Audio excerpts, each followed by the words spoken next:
গাড়ির ব্যবস্থা করতে সমস্যা হচ্ছিল। সেই মুহূর্তে হানড্রেন পাশ দিয়ে যাচ্ছিল এবং তাকে লিফট দেয়। অন্যদিকে জিং খুব মন খারাপ ছিল, সে একা থাকতে চায় এবং রাগান্বিতভাবে বলে আমার পিছু নিও না। কিন্তু মিস্টার গাও তার কথা শোনে না এবং তাকে তার কোট দেয় কারণ বাইরে খুব ঠান্ডা ছিল। তারপর তারা দুজনেই একটি রেস্টুরেন্টে যায় যেখানে জিং খাওয়ার পরিবর্তে প্রচুর মদ পান করে, যার ফলে সে মাতাল হয়ে যায়। সে বলতে শুরু করে আমি খুব সুন্দর লিপস্টিক পরেছিলাম, এত সুন্দর পোশাক এবং হিলও পরেছিলাম, কিন্তু হানড্রেন কিছুই পছন্দ করলো না। আমি কি এতই কুৎসিত? এটা বলতে বলতে সে কাঁদতে শুরু করে। ঠিক তখনই মিস্টার গাও একটি ছবি তোলে এবং বলে হানড্রেনের সামনে তুমি সবসময় অভিনয় করো কিন্তু বাস্তবে তোমাকে খুব সুন্দর লাগে। তারপর সে তাকে রেস্টুরেন্টের থেকে বাইরে নিয়ে আসে। তার হাই হিল থাকার কারণে সে হাঁটতে পারছিল না, তাই সে তার হিল খুলে তাকে কোলে তুলে নেয়। তবে জিং বলে আমি এখানে পার্কে থাকতে চাই, তাই সে তাকে সেখানে থাকতে দেয় এবং তার জন্য স্লিপার নিয়ে আসে। এরপর তারা দুজনেই পার্কে একসাথে মজা করে, কিন্তু সে আবার কাঁদতে শুরু করে। যখন মিস্টার গাও তাকে বোঝার চেষ্টা করে সে ফুপিয়ে ফুপিয়ে কাঁদে, তুমি আমাকে কেন বকা দিচ্ছ?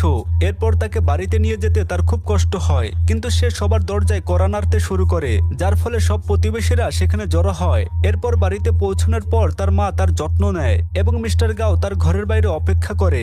একটু পরে জিংয়ের ঘর থেকে আওয়াজ আসতে শুরু করে। সে গিয়ে দেখে যে জিংয়ের ঘরে অনেকগুলো ব্লাইন্ড বক্স ভেঙে গেছে, যা থেকে আরো বেশি কাঁদায়। সে তার অ্যাসিস্ট্যান্টকে ফোন করে এবং বলে কাল আমার অনেক ব্লাইন্ড বক্স দরকার। এরপর সে যখন ফিরে আসে জিং নিখোঁজ। পরের দিন সকালে যখন জিং ঘুম থেকে উঠে সে দেখে যে একটি আলমারিতে লুকিয়ে ঘুমাচ্ছে। কিভাবে সে সেখানে গিয়েছিল তার মনে নেই, কিন্তু সে বুঝতে পারে যে সে মিস্টার গাওয়ের ঘরে আছে। যখন সে নিচের তলায় আসে তার মা তার উপর রেগে আছে এবং জিজ্ঞাসা করে গতকাল তুমি কি করেছো, কারণ মিস্টার গাওয়ের শার্টে লিপস্টিকের দাগ আছে। তখন মিস্টার গাও বলে চিন্তা করো না, আমি শার্টটি ধুয়ে দেব।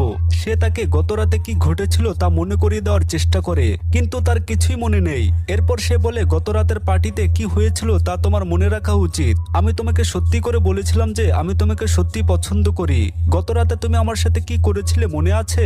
এখন ফ্ল্যাশব্যাকে দেখানো হয় যে যখন মিস্টার গাও জিংকে খুঁজছিল সে তাকে তার আলমারিতে লুকিয়ে থাকতে দেখে এবং সে বলে আমি তোমার জন্য একটি ব্লাইন্ড বক্সের উপহার। তখন মিস্টার গাও জিজ্ঞাসা করে তুমি কি জানো আমি কে? জিং বলে হ্যাঁ তুমি মিস্টার গাও, এবং এটা বলতে বলতে সে তাকে চুমু খেতে শুরু করে, যার ফলে তার শার্টে দাগ পড়ে যায়। তারপর সে সেখানেই ঘুমিয়ে পড়ে।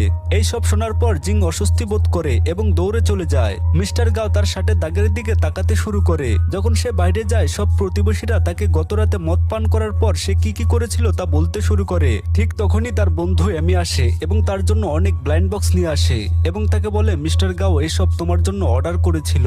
এরপর সে মিস্টার গাওয়ের কাছে যায় এবং বলে ওহ তুমি আমাকে অনুসরণ করার চেষ্টা করছো, কারণ তুমি আমাকে ছাড়া এই পৃথিবীতে অন্য কাউকে স্পর্শ করতে পারো না, কিন্তু আমার অনেক অপশন আছে তাই আমি তোমাকে গ্রহণ করব না। এরপর